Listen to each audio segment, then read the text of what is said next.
We're coming off a good bye. I thought we had 3 practices. We've emphasized with the guys to try to master our trade. So what we did is we reduced some things that we're doing and really trying to make an emphasis on improving in every aspect of our technique and fundamentals. We've worked on, we changed up practice slightly to work on our competitiveness and making sure that we understand that everything matters, every play matters. And then we've done a great job of trying to improve on our energy, our juice, and how we approach our daily grind. So it's been a good bye week, and we're excited to get going this week. Watching Notre Dame this past week, their pass rush completely altered that game against Virginia. So when you go against a pass rush that's as good as theirs, how do you A, stay ahead of the chains, and B, keep Jarius upright when you're in pass? Yeah, that's interesting that you bring that up. I've played against Notre Dame many years. I've coached against them many years. And I think they have done an outstanding job of recruiting. I think they're different. They're different than what they've been in the past. They've always been good. They've always been have great tradition. But their front 4 guys are unique. There's not a guy on their defense that can't run.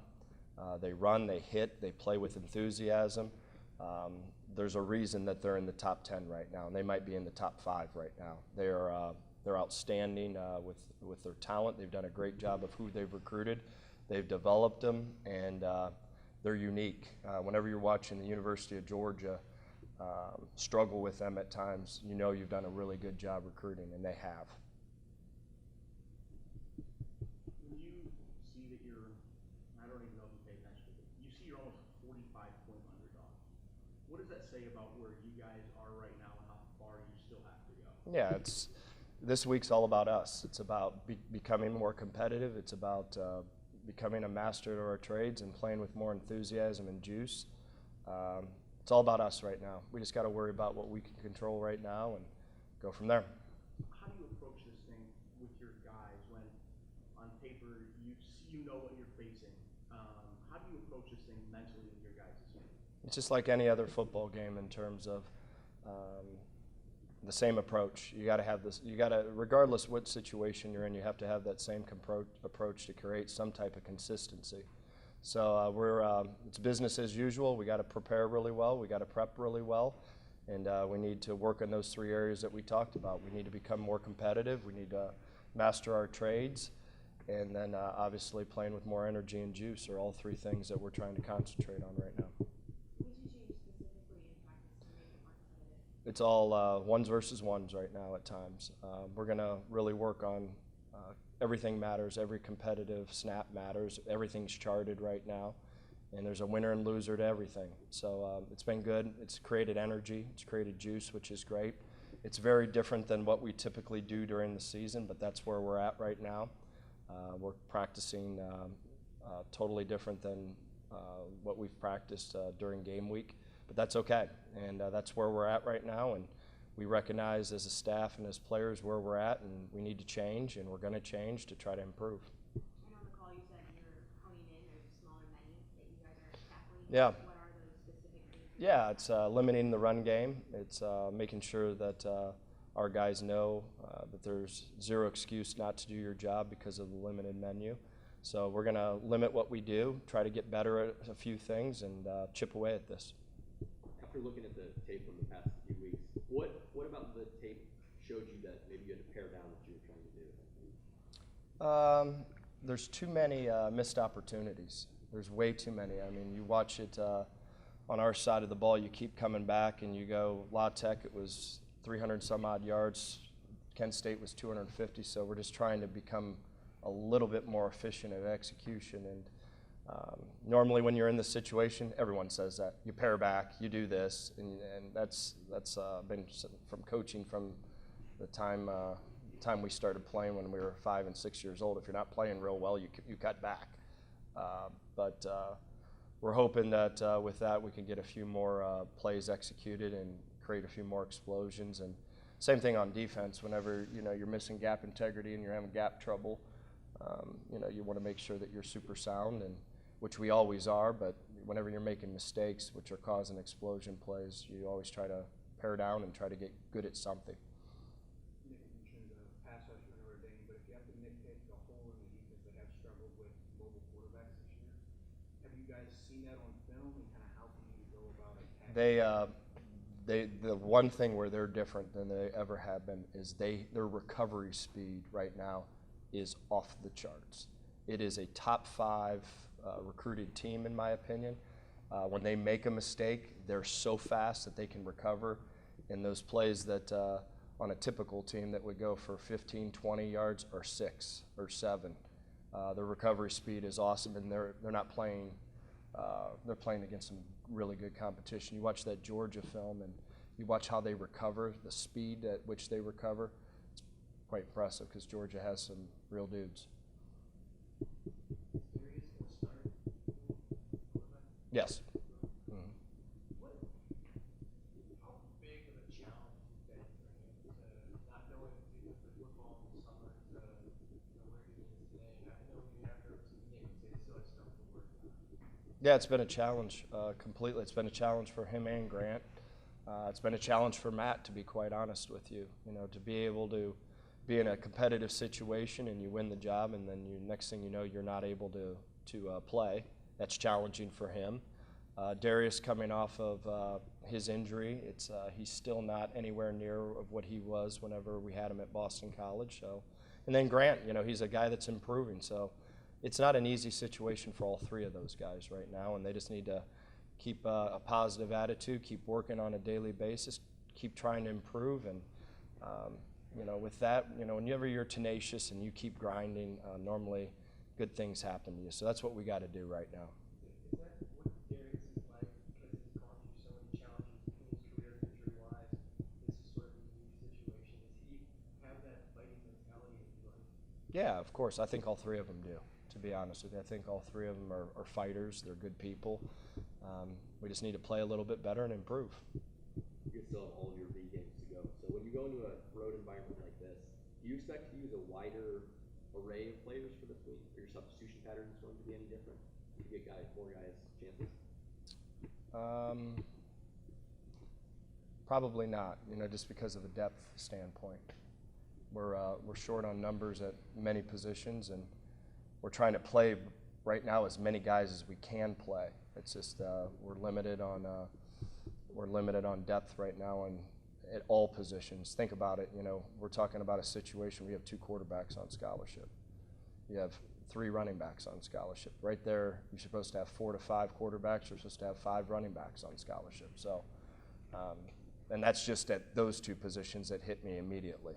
There's depth problems in a lot of areas, and we got to improve that. And how you improve that is you recruit really well, and you got to recruit and you got to build depth. The running game is going to be a big part of what you guys want to do here. Mm-hmm. You guys have been very committed to it, but how do you get that to really pop to where? Yeah, it's consistency. It's fascinating to watch, and when you watch it, when the line in the perimeter block properly, we're missing a cut. Whenever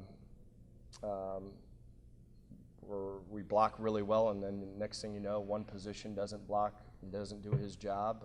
It's a minus yardage play, so it's consistency right now across the board. You'll watch the offensive line do a fantastic job doing their job, blocking the box.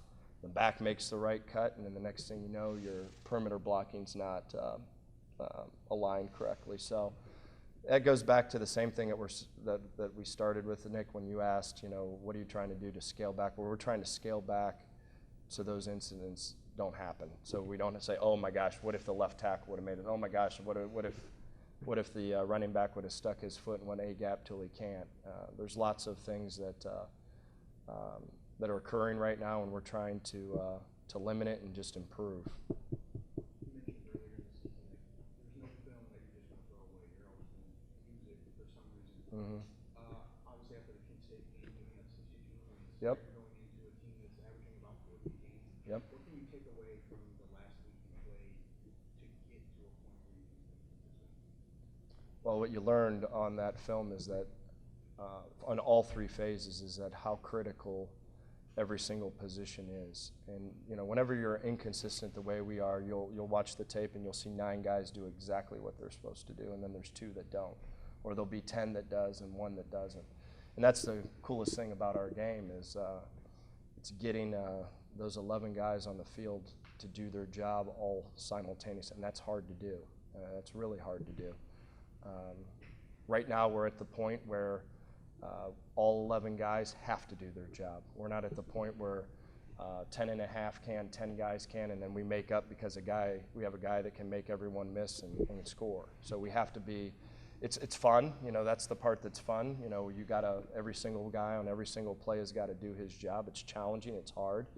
And then over time here, when 10 and a half does and you've recruited really well and he makes someone miss, all of a sudden you're a really good coach. Feels like Notre Dame and Michigan always played a one-score game. Do you have a favorite memory from 1994. Yeah, 1994. Great game. At South Bend, Todd Collins gets spun around, hits Seth Smith on a shallow cross. On a desperation play, Remy Hamilton kicks the winning field goal. Great game. Yep. Ron Paulus played great that game, too. Young quarterback for Notre Dame. It was a great game. Awesome place. Awesome place. Fun place to play. You talked about Notre Dame's recruiting a lot. I know it's in the back of your mind Yeah. a lot. If you've been able to look at who they recruited, what do you think is the biggest tactic they used to really put this class over the edge? I don't know. I should ask my roommate in college because he does a great job over there with recruiting. I just think they're different. They're long. They're athletic. They've always, and that's no disrespect to any of those great teams, but they are different. They are a top 5 recruited team. They're long. They're fast. There's not one position where you go, okay, he can't run. He's a little stiff. He's that. They've done a fantastic job with recruiting, and in my opinion, they're a top 5 team. There's no doubt about it. I know what Kirby's done down there at Georgia in terms of his talent level, and whenever you watch Georgia Notre Dame, you don't see much difference. MAC teams have rarely gotten a chance to play Notre Dame. So when you guys get a chance to go to play a team like this, do you look at that as, I don't know, is there an element of appreciation that you guys get the chance to take a crack at a team? Well, it's a great place. I mean, it's a storybook place. It's it's one of the greatest traditions in college football. The people over there are first class. I've always thought playing at that stadium, the way that you're treated, the way that the fans treat you, I think it's outstanding. And I've been a part of one of the biggest rivalries in that game, and I always thought it was first class and everything that they did over there. So they do a great job, and Brian Kelly, I know, has done a fantastic job. I think this is a really, really good Notre Dame team, as good as and as athletic as I've seen in a long time. And they've done a great job of building that program, and I think they're, just like I said, I know I sound like a broken record, but they're a top 5 team, no question about it.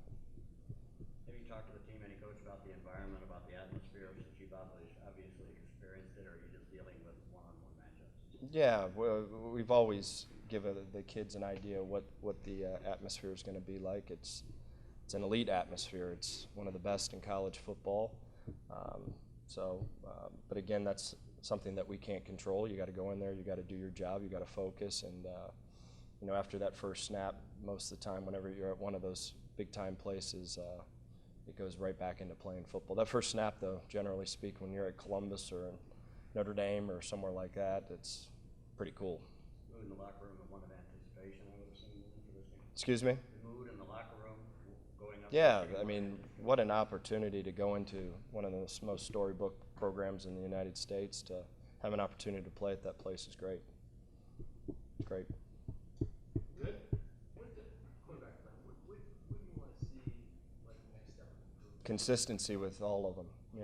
There's things that we met with Matt that he needs to improve on.